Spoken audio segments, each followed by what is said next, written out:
Assembly ఎన్నికల సమయం దగ్గర పడుతోంది. దీంతో అభ్యర్థులంతా తమ ప్రచారాన్ని మరింత జోరుగా చేస్తున్నారు. ఇప్పటికే నామినేషన్ల ఘట్టం ముగియటంతో బరిలో 890 మంది అభ్యర్థులు నిలిచారు.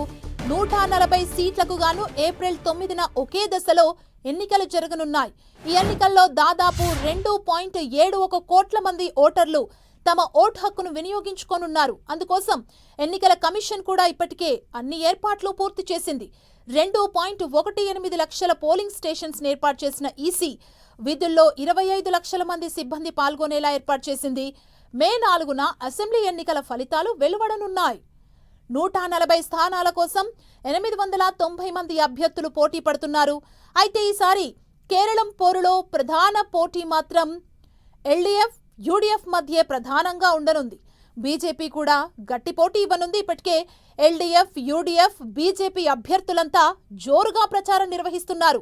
సీఎం పినరయి విజయన్ నేతృత్వంలోని ఎల్డీఎఫ్ అభ్యర్థులంతా ఈసారి కూడా ఎల్డీఎఫ్ కాకపోతే మరెవరు అన్న నినాదంతో ప్రజల్లోకి వెళ్తున్నారు.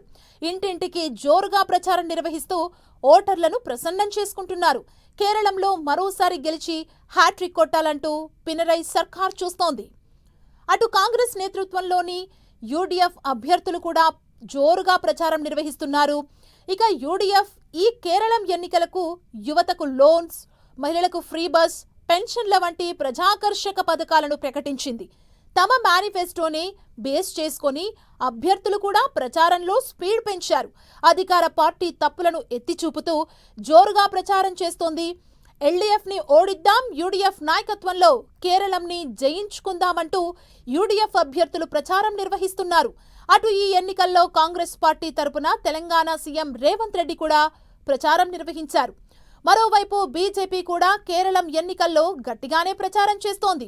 అధికార పార్టీకి గట్టి పోటీ ఇవ్వడం ద్వారా ఈ ఎన్నికల్లో బలపడొచ్చని బీజేపీ భావిస్తోంది. తిరువనంతపురం నగరపాలక సంస్థ ఎన్నికల్లో గెలిచిన బీజేపీ అదే జోరును కొనసాగించాలని చూస్తోంది. అదే ఊపుతో ఈ అసెంబ్లీ ఎన్నికల్లోనూ గెలవాలని ఉవ్విళ్లూరుతోంది. మరి ఈ త్రిముఖ పోరులో గెలిచేదెవరో తెలియాలంటే మే 4 వరకు ఎదురు చూడక తప్పదు.